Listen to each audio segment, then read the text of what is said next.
Hello friends, let's get started once again हमारे next question की तरफ। काफ़ी खुशी की बात यह है कि हम लोगों को जो भी कमेंट्स आते हैं बच्चों के कि सर काफ़ी अच्छा हो रहा है, हम लोग के सारे डाउट क्लियर हो रहे हैं, थैंक यू सो मच। तो ये रियली एक टीचर के लिए और क्या चाहिए जब इस तरह के आप बच्चों को रिएक्शंस मिलते हैं। दोस्तों, I professor Vijay Salunke, proprietor of Swami coaching classes Malad east. दोस्तों, आज का जो क्वेश्चन है, पैसेज है, वो है स्टडीज़ के बारे में। काफ़ी सारे हम लोगों के क्लास में, हम लोगों के जो एरियाज़ में जहाँ पे हम रहते हैं, आपको दो टाइप के बच्चे अक्सर मिलते हैं। एक ये बच्चे जो पढ़ने में काफ़ी अच्छे होते हैं, और ऐसे बच्चे होते हैं कुछ कि जो पढ़ने में तो अच्छे नहीं होते लेकिन खेल कूद में अच्छे होते हैं। ठीक है, तो फिर हम देखते हैं कि पढ़ने वाले बच्चे जो है क्लास में परफॉर्मेंस अच्छा करते हैं, अच्छा स्कोर लाते हैं, उनकी तारीफ़ होती है। और जो बच्चे खेलकूद में अच्छे हैं उन लोगों की उतनी तारीफ नहीं होती है। ऐसे उनके मन में एक गत जाता है बच्चों के मन में कि हम लोगों की तारीफ ठीक से नहीं हो रही करके। तो उसके बारे में मैसेज है। I hope you all will enjoy it. Read the extract and complete the activities given below.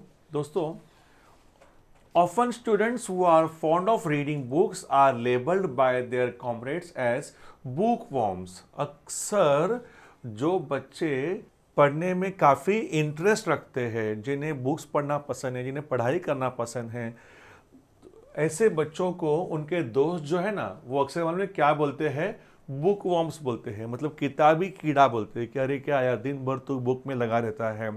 ठीक है, तो उनके कॉमरेड मतलब कौन? साथी, फ्रेंड्स। उनके फ्रेंड्स उनको क्या बोलते हैं? बुक वॉर्म्स बोलते हैं। Okay, boys who shine in athletics और in the playing of some games consider that the games field is better or nobler arena for their activities and the expenditure of their energies than the classroom or the reading desk। मतलब जो बच्चे खेल कूद में अपना कर्तव्य दिखाते हैं या तो फिर किसी खेल में अच्छे होते हैं, वो लोग ऐसा मानते हैं कि खेल खेलना, स्पोर्ट्स में इंटरेस्ट दिखाकर स्पोर्ट्स में कुछ नाम कमाना, ये क्लासरूम में बैठकर पढ़ाई करने से ज़्यादा बेहतर है। वो अपनी एनर्जी का एक्चुअली ज़्यादा यूज़ कर रहे हैं। मतलब क्लासरूम में बैठकर बुक्स पढ़ना, लर्न करना, रूल्स याद करना या उसके मार्क्स स्कोर करना, ये अपनी एनर्जी का पूरा यूज़ नहीं कर रहे हम लोग। लेकिन जो लोग स्पोर्ट्स खेलते हैं अपनी एनर्जी का पूरा यूज़ करते हैं। तो वो लोग मानते हैं कि इस क्लासरूम में बैठ कर पढ़ाई करने से ज़्यादा अच्छा क्या है? मैदान पर जाकर खेल खेलना। ठीक है, ऐसा वो लोग मानते हैं। कौन? जो लोग खेलकूद में इंटरेस्ट लेते हैं बहुत। The idea is born out of an inferiority complex inherent in the games minded students who actually envy their fellows who shine academically। ये जो ख्याल जो बच्चों के मन में आता है ना, मन में क्यों आता है? क्योंकि उनके अंदर एक इंफीरियरिटी कॉम्प्लेक्स होता है। इंफीरियरिटी कॉम्प्लेक्स मतलब ऐसी भावना कि मैं उससे कम हूँ, मेरे में कुछ तो कमी है, मैं उसके लेवल का नहीं हूँ। मैं तो अपने आप को कम समझने की जो फीलिंग होती है ना, उससे कहते हैं इंफीरियरिटी कॉम्प्लेक्स। तो इन खेल खेलने वाले, स्पोर्ट्स जो इंटरेस्ट रखते हैं स्पोर्ट्स के अंदर, इन बच्चों के अंदर ये फीलिंग ज़्यादा होती है। कौन सी? Inferiority complex. तो इसके लिए ये बच्चे जो है ना, जो बच्चे खेल कूद के अलावा पढ़ाई में ज़्यादा इंटरेस्ट रखते हैं, अच्छे मार्क्स स्कोर करते हैं, उनके बारे में इन बच्चों को मैं थोड़ा सा जेलस होता है। ठीक है, आप कभी देखेंगे ही नहीं कि जो बच्चे पढ़ाई लिखाई में अच्छे हैं और वो जेलस फील कर रहे हैं खेलकूद वाले बच्चों के पीछे। ऐसे कभी नहीं होता, बहुत कम हुआ होगा। लेकिन जो खेलकूद में ज़्यादा अच्छे हैं वो लोग जेलस फील करते हैं उनके बारे में जो पढ़ाई में काफ़ी अच्छे हैं। ठीक है, तो ऐसा क्यों होता है? क्योंकि उनके मन में एक एनवी, मतलब क्या कि उनके एक जेलस, एक ईर्ष्या फील हो पैदा होती है उनके मन में अपने साथियों के बारे में जो पढ़ाई में ज़्यादा चमकते हैं। एकेडमिक मतलब क्या? पढ़ाई के मामले में academic honours have a glamour which is unique. ये बात तो है, पढ़ाई में अच्छे स्कोर करके नाम कमाना, उसका एक अलग ही उसकी एक चमक होती है, उसकी अलग ही रौनक होती है। आपका नाम होता है, आपको सब जानते हैं स्कूल में, कॉलेज में, अपने एरियाज़ में, फैमिलीज़ में कि हाँ उनके बच्चों को 95 आया, उसको उसमें आउट ऑफ आ गया, बचपन से पढ़ने में तेज़ है। यही सब लोगों का ज़्यादा उनकी तारीफ़ होती है। ये बात तो है कि उनका ज़्यादा उनका ग्लैमर होता है। Academic honors have a glamour which is unique. It is not to be denied that the playing of games is a worthy activity। ये बात भी सच है कि खेल खेलना भी एक अच्छा इंपॉर्टेंट काम है, ये भी एक इंपॉर्टेंट काम है, ये भी एक वर्दी एक्टिविटी है। It is worthy in the sense that the team spirit can be engendered in the individual only if he has learned to participate in the playing of games. ये बात भी हमने सोचने जैसी है कि केवल गेम्स प्ले करके ही बच्चों के मन में टीम स्पिरिट बढ़ती है। हम सब एक है, समूह की भावना बढ़ जाती है बच्चे के मन में जब वो कोई खेल खेलता है, जब उसमें पार्टिसिपेट करता है।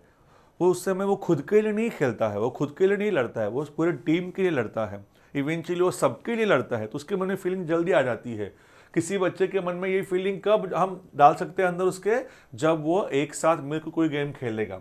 It is also true that the player does much for society and for his country on the playing field. जब कोई खिलाड़ी मैदान पे खेलता है तो वो बहुत कुछ करता है अपने समाज के लिए, अपने लोगों के लिए, अपने देश के लिए। ठीक है, अक्सर विराट कोहली, तेंदुलकर, पीवी सिंधु या विश्वनाथन आनंद, इनका नाम नेशनल लेवल के लिए नेशनल हीरो के रूप में लिया जाता है। वैसा वो किसी एकेडमिक परफॉर्मेंस दिखाने वाले बंदे के लिए उतना नहीं होता है जितना इन लोगों के लिए होता है।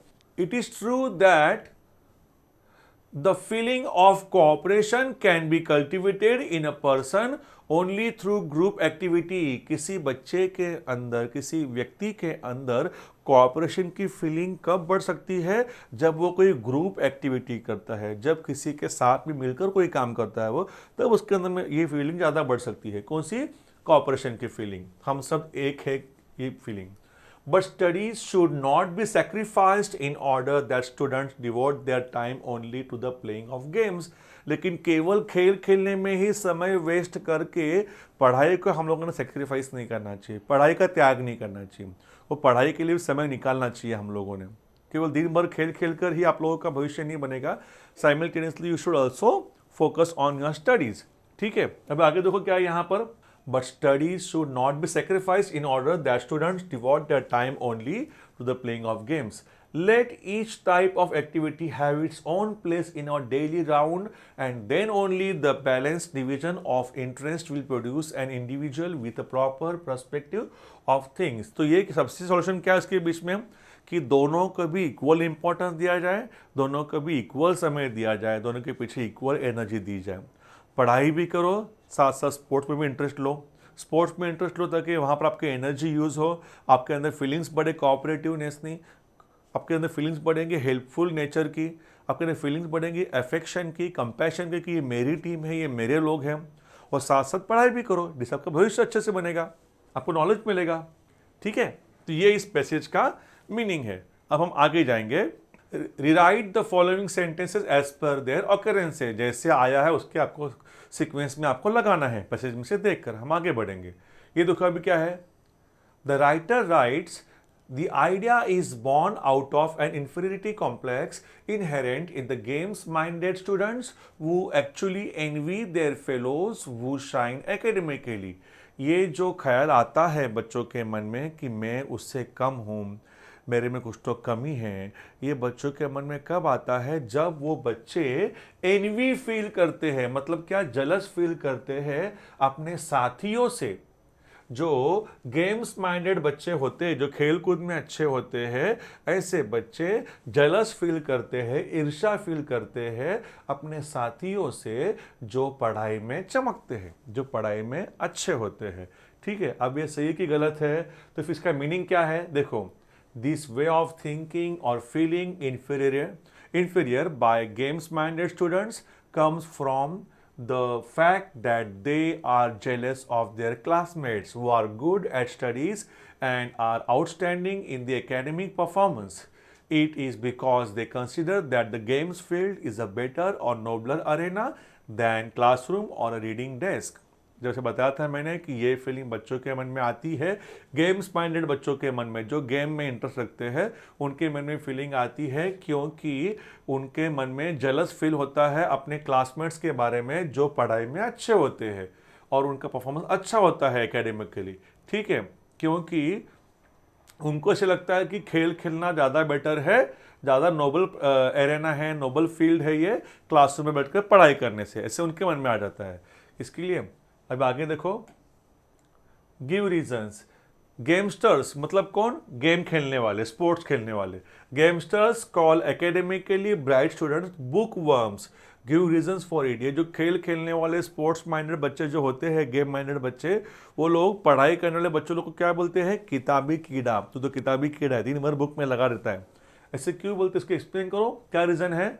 Because gamesters call academically bright students book worm because of their inferiority complex arising out of envy of academic excellence. जो बच्चे पढ़ने में अच्छे होते हैं उनके बारे में उनके मन में एनवी आता है, जेलस आता है, इसके लिए गेम माइंडेड बच्चे क्या करते हैं?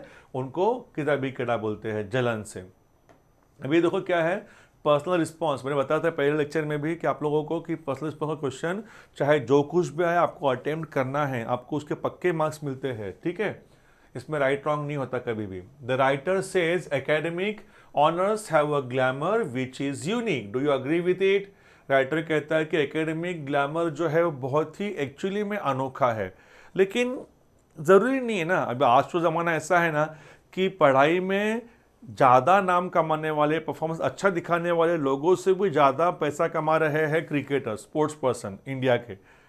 तो फिर ज़रूरी नहीं कि ऐसा ही होता है करके हमेशा पढ़ाई वालों को ही मान, रुतबा, रिस्पेक्ट, पैसा, मान, सम्मान मिलता है। इन लोग को भी मिलता है, स्पोर्ट्स वालों को भी, बस उसमें उन लोग को ज़्यादा आगे बढ़ना पड़ता है तब जाके मिलता है वो। तो फिर ये बोलना गलत है कि केवल पढ़ाई वालों को ही मिलता है करके। I do not agree with what the writer says. It is true that education is very important in man's life, but a person can shine in other fields also. A sportsman can be equally honorable as an academician. Sachin Tendulkar, Vishwanathan Anand, P.V. Sindhu are the glowing examples of this fact, right? अब ये देखो क्या है grammar. The games field is a better or nobler arena for their activities than the classroom. Rewrite it in positive degree. Positive degree करना है आपको, इसका ये डिग्री है कंपेरेटिव का, ठीक है? आपको इसका करना है पॉजिटिव। तो कभी भी क्या करना था इसमें आप लोग को देन के बाद वाला पार्ट लेना होगा पहले। कंपेरेटिव कंपेयर करने का रूल क्या है? देन के बाद वाला हिस्सा क्या है? The classroom. ओके, फिर हेल्पिंग अप कौन सा आ गया है? इज। फिर बाद में क्वेश्चन में अगर नॉट होगा तो फिर आंसर में नॉट हट जाएगा, और क्वेश्चन में नॉट नहीं होगा तो आपको आंसर में लिखना पड़ेगा। तो क्वेश्चन में नॉट है क्या? नहीं है, तो आपको यहाँ पे नॉट डालना पड़ेगा यहाँ पर, ठीक है? तो क्लासरूम इज नॉट, फिर बाद में एज और बीच में डिग्री का फर्स्ट फॉर्म आएगा, ठीक है? फिर देखो फर्स्ट फॉर्म क्या आएगा बीच में, डिग्री का फर्स्ट फॉर्म क्या आएगा? बेटर का क्या आएगा? गुड। नोबलर का नोबल, ठीक है? The classroom is not so good भी चलेगा, सो गुड और noble arena for their activities as, फिर बाद में सब्जेक्ट, कौन है subject? The games field. Okay, this is what your answer is. पहले दैन के बाद वाला पार्ट लिखो, फिर हेल्पिंग वर्ब लिखो, इज, फिर नॉट का गेम खेलना है, मतलब क्वेश्चन में है तो आंसर में हटा दो, पॉजिटिव का नेगेटिव, नेगेटिव का पॉजिटिव। तो क्वेश्चन पॉजिटिव में है तो यहाँ पे नॉट डाल दिया मैं, नेगेटिव कर दिया। फिर एज और बीच में क्या आएगा? डिग्री का फर्स्ट फॉर्म आएगा, ठीक है? तो फिर देखो यहाँ बेटर का क्या आएगा? गुड। नोबलर का नोबल, फिर बाद में noble arena for their activities, फिर बाद में आएगा आपका subject the games field. Okay, इस तरह से आपका यह आंसर बन गया। अपना डिग्री का वीडियो देखो, you will come to know exactly से आंसर कैसे बना करके, ठीक है? अब ये देखो, चलो आगे। The team spirit can be engendered in the individual only if he learns to participate in the playing of games. Team spirit किसी बंदे में तब आ सकता है जब वो कोई गेम खेलता है। समूह की भावना किसी बच्चे में कब आती है? जब वो कोई भी गेम खेलता है। आपको इसका करना है निगेटिव। ओके, तो फिर देखो नेगेटिव कैसा है, इसमें तो नेगेटिव वर्ड नहीं है, आप मतलब सेंटेंस एफर्मेटिव का है, नेगेटिव करना पड़ेगा। फिर देखो क्या आएगा यहाँ पर? The team spirit can never be engendered in the individual unless he learns to participate in the playing of games. मतलब मीनिंग भी चेंज नहीं हुआ और उसका निगेटिव सेंटेंस बन गया, ठीक है? अगेन ग्रामर के बारे में समझने के लिए आप लोगों को उस ग्रामर के वीडियो पर देखने पड़ेंगे, समझने पड़ेंगे कॉन्सेप्ट, फिर बाद में आपको यहाँ पे जंप मारना पड़ेगा, then you can understand it easily. Okay, अब ये देखो क्या है, A6 वोकेबुलरी है। यहाँ पर आपको इन वर्ड्स के, वर्ब्स के आपको ऐसा फॉर्म दिया है, जिससे कि भी वर्ब, तो फिर ये एनवी जो नाउन है, उस नाउन का वर्ब क्या फॉर्म है? एनवी ही है। और एडजेक्टिव क्या है उसका, एनवीएस, ठीक है। अब प्रोड्यूस का देखो, प्रोड्यूस का नाउन फॉर्म क्या है, production. As I told you that day, noun के लिए अक्सर क्या यूज करना होता है आप लोग को, शन, नेस, मेंट, एंस। शन सजेशन, फिर बाद में क्लैरिफिकेशन, एडमिनिस्ट्रेशन, शन लग गया नाउन बन गया। कभी कभी नेस भी लगता है, रिचनेस, ओके, तो फिर क्लीनलीनेस, नेस लगाओ, तो फिर मेंट लगाओ, एडवर्टीजमेंट, एंटरटेनमेंट, मेंट लगाओ, या तो फिर एंस लगाओ, एंट्रेंस, एग्जिस्टेंस, ठीक है। नेस, मेंट, शन और एंस, ये लगाकर आप लोग क्या बनता है, नाउन। देखो यहाँ पर शन लगा दिया है ना, प्रोड्यूस का प्रोडक्शन, नाउन बन गया, प्रोडक्टिव एडजेक्टिव बन गया। अभी देखो क्या है, आप लोग को इसका समरी लिखना है। अक्सर बच्चे पूछते कि सर समरी के लिए क्या करना होगा, तो याद रखो समरी के ऊपर आप लोग को खास लेसन है 12th के बुक में, समरी में क्या करना होता है। तो समरी का बच्चे बोलने क्या करते हैं, अक्सर क्वेश्चन पेपर के लाइन्स काउंट करते हैं और अपने लाइन से उसका आंसर बना देते हैं। ऐसे मत करो, सारे वर्ड्स काउंट करो। तो सारे वर्ड्स कैसे काउंट करेंगे, सर इतना टाइम होता नहीं हमारे पास में। फिर देखो ना, सारे वर्ड काउंट करना कितना ईजी है, समझो अभी ये पैसेज है। हाँ देखो कितने वर्ड से फर्स्ट लाइन में 1 2 3 4 5 6 7 8 9 10 11 12 13 14 15 16 17 18 वर्ड हम, और समझो 10 लाइन है, टोटल लाइन 10 से, तो 18 इंटू 10 इट बिकम्स 180। तो 180 वर्ड्स हो गए। तो 180 को आपको डिवाइड करना है 3 से, आपको वहां पर 3 से डिवाइड करना पड़ेगा। जो भी आंसर आएगा आपके पैराग्राफ के इतने आंसर होने, इतने वर्ड्स होने चाहिए। 180 वर्ड्स पैसेज के हैं, उसको 3 से डिवाइड करने का हमेशा, और आप जो आंसर लिखोगे आपका समरी, उसके वर्ड्स इतने होने चाहिए 60 के आसपास, 65 55 के आसपास होने चाहिए, तब जाके आपका आंसर करेक्ट आता है। और उसमें अभी सर क्या लिखना है, कैसे लिखना है, तो देखो जितने भी एग्जाम्पल्स होंगे वो कट कर दो। जैसे कि there are many big cities in India such as Mumbai, Delhi, Chennai, Kolkata, Bengaluru, Pune, Hyderabad, तो उसमें से एग्जाम्पल कट कर दो। सिर्फ क्या बोलेंगे, there are many big cities in India, खत्म। फिर स्टैटिस्टिकल डेटा जो होता है ना वो कट कर दो। जैसे कि ऐसा सेंटेंस रहेगा क्या, India's population is increasing rapidly, in 1901 it was 60 crore, now in 2024 it is 142 crore। तो डेटा कट करना है, सिंपल में क्या बोलना है, India's population is increasing rapidly. उनको डेटा नहीं चाहिए, नंबर्स नहीं चाहिए, नंबर्स से एलर्जी है समरी को। फिर ईयर भी कट कर देना कभी आप लोग को, उस ईयर में इतना था, इस ईयर में इतना है, कट कर दो। फिर जितने भी वर्ड्स जो जरूरी नहीं है, उसका कोई वास्ता नहीं ज़्यादा पैसेज के मीनिंग से, वो वर्ड्स आपको कट कर देने हैं। और जो भी आंसर बचेगा वो उसको आपको अपने लैंग्वेज में लिखना है। कंप्लीट फायदा उठाओ अपने खुद के लैंग्वेज लिखने का, एबिलिटीज़ का, तब जाकर उसके मार्क्स अच्छे से मिलेंगे। They want you to write the answer in your own way, in your own language, ठीक है। इंग्लिश मीडियम के बच्चों को फायदा होता है इसका बहुत, they can write the sentences two sentences, they can join it and they can make it short. तो शॉर्ट में करना है आपको उसका, दोनों पढ़ पढ़ के, जो बचेगा सब कट करने के बाद में, उसके बाद में जो बचेगा आपको उसको लिखना है अपने ओन लैंग्वेज में, देन इट बिकम 60 वर्ड्स का आंसर। और टाइटल चाहिए, समरी में टाइटल होना ही चाहिए किसी भी हालत में, ठीक है। तो आई होप ये हमारा सेकंड मैसेज था, आपको समझ में आया होगा पूरा। कुछ भी डाउट रहेगा आप पूछ सकते हो कमेंट्स में, I will definitely help you out. तो फिर चीज़ को याद रखो कि समरी में क्या कट करना है और क्या रखना है करके, ठीक है। अब देखो यहाँ पर आंसर क्या बन गया, उन्होंने कहा था कि समरी में ये सारे वर्ड्स आने, तो इस पॉइंट पर बेस्ट समरी बनाओ, ठीक है। Write the summary of the above extract with the suitable title with the help of the given points. Gamesters tease academically brilliant students qualities through games goal of education go hand in hand। अब आपको इन words को लेकर आपका answer बनना चाहिए। तो देखो क्या बन गया हमारा आंसर का टाइटल क्या दिया हुआ है, classroom vs games. Gamesters usually make fun of academically brilliant students due to their inferiority complex emerging from academic excellence. The qualities achieved through games cannot be denied at all, but involvement in games and sports should not be at the cost of neglecting studies. The main goal of education is to produce well-rounded personalities. मतलब पूरा passage का जो gist जो है, पूरा सारांश जो है, वो सार जो है पूरा इसके अंदर आ गया है। ठीक है, उन्होंने पूरा अपने ओन लैंग्वेज में लिखा हुआ है। Okay, this is how it should be. दोस्तों, आप लोगों को 3 मार्क्स का माइंड मैपिंग जरूर आता है एग्जाम में। ठीक है, तो उसमें क्या करना होता है, तो एक याद रखो, जैसे कि मैंने बताया था, माइंड मैपिंग के आंसर में भी राइट रॉन्ग नहीं होता है।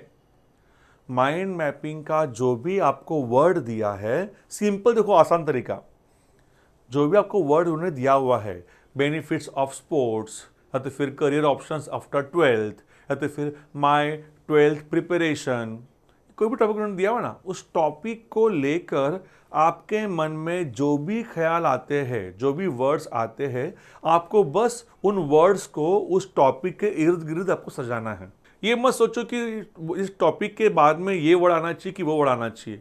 आपको अगर कन्फ्यूजन लग रहा है तो कोई भी वर्ड कहाँ भी लिखोगे चलेगा, कोई टेंशन नहीं है। जैसे कि बेनिफिट्स ऑफ एक्सरसाइज, तो उसके 4 benefits, physical, mental, social and professional, ये पॉइंट्स होने चाहिए। लेकिन नहीं भी रहे ना, समझो आपने यहाँ पर प्रोफेशनल के बजाय आपने यहाँ पे लिख लिया फिटनेस, चलेगा, कोई टेंशन नहीं है। आपने यहाँ पर लिखा सोशल के बजाय आपने लिख दिया वहाँ पर जॉब, चलेगा, वो राइट रॉन्ग उसमें नहीं होगा। लेकिन आपको उसको अच्छे से आपको उसको ब्रांचेस बनाने आने चाहिए। पहला पॉइंट, उसके 4 पॉइंट्स, फिर चारों के और 2-2, 3-3 पॉइंट्स, ऐसा होना चाहिए। कम से कम आपको वो चारों के 8 और ये मेन 4 पॉइंट्स, ऐसा आपको आना चाहिए। 4 मेन ब्रांचेस बन गई और चारों के 2-2 कम से कम सब ब्रांचेस बन गए, ऐसा आपको आना चाहिए मिनिमम। और मैक्सिमम थोड़ा सा और 3-3 करोगे, चलो, कोई टेंशन नहीं है। ठीक है, देखो अभी ये देखो आपको एग्जाम्पल दिया हुआ यहाँ पर, एक mind mapping, develop a mind mapping using your ideas and concept to develop the topic taxation. Taxation को लेकर आपको बनाना है माइंड मैपिंग का design. Okay, using the title connect your thoughts, use your own design for branching and general structure. Design कोई भी उसको चलेगा, बलून्स बनाओ या तो फिर एक्सप्लोजन बनाओ या तो फिर ट्री के ब्रांचेस बनाओ, फ्लावर बनाओ, चलता है। ट्राई मेकिंग 2-3 मेन एंड 2-3 सब ब्रांचेस, 2-3 मेन ब्रांच बनाना है, हम 4 बनाएंगे मेन ब्रांचेस और फिर सब ब्रांचेस का अलग से बना दो। ठीक है, अब देखो यहाँ पे क्या है, टैक्सेशन ना, taxation permanent source of income for government, ये बात तो मन में आपके आ गई, तो आप इसको ऐसे करके लिखेंगे फिर भी चलता था, कोई टेंशन नहीं है। ठीक है, अब मैंने इजी वाला थोड़ा सा बता दिया आप लोग को, permanent source of income for government और कंपलसरी कंट्रीब्यूशन फ्रॉम पॉपुलेशन, फिर इसमें लोग कंट्रीब्यूट करते हैं टैक्सेशन करने के लिए। कैसा होता है देखो, requirement for making social amenities, social necessity, जैसे कि रोड बनाने के लिए, हॉस्पिटल के लिए, स्कूल्स के लिए टैक्सेशन जरूरी होता है। यहाँ पर टाइप्स होते हैं टैक्स के, 2 टाइप बताया है, कौन कौन से, डायरेक्ट और इनडायरेक्ट। फिर डायरेक्ट में क्या आ गया, इनकम टैक्स आ गया, प्रॉफिट टैक्स आ गया, डेट ड्यूटी आ गया। ठीक है, और इनडायरेक्ट में क्या आ गया, टोबैको, सेल्स, एंटरटेनमेंट और ये 3। ठीक है, अब ये देखो, ये जो तीनों टैक्स है ना, ये पे डायरेक्टली टू गवर्नमेंट, और ये 3 जो है ना, 3 tax, tobacco duty, sales tax, entertainment tax, example दिए हुए हैं, ये कहां से आते हैं, paid by tax payers after buying certain goods and services. तो ये वर्ड डिजाइन ऐसे बनाया हुआ है हम, you can make it like this also, कोई टेंशन नहीं है, डिजाइन कोई भी चलेगा आपके मन का। ओके, बट मेक श्योर कि कम से कम उसमें 8 और वो 4, 12, मिनिमम 12 से 14-15 वर्ड होने चाहिए। ठीक है, तो आपको बराबर मार्क्स मिलते हैं हम। माइंड मैपिंग आपका स्कोरिंग पॉइंट है, बिल्कुल स्किप नहीं करना है, जो भी आएगा मन में थॉट्स उसको लिखा दो, सजा दो अच्छे से, you will definitely get marks. ठीक है, I give you my words. Thank you so much.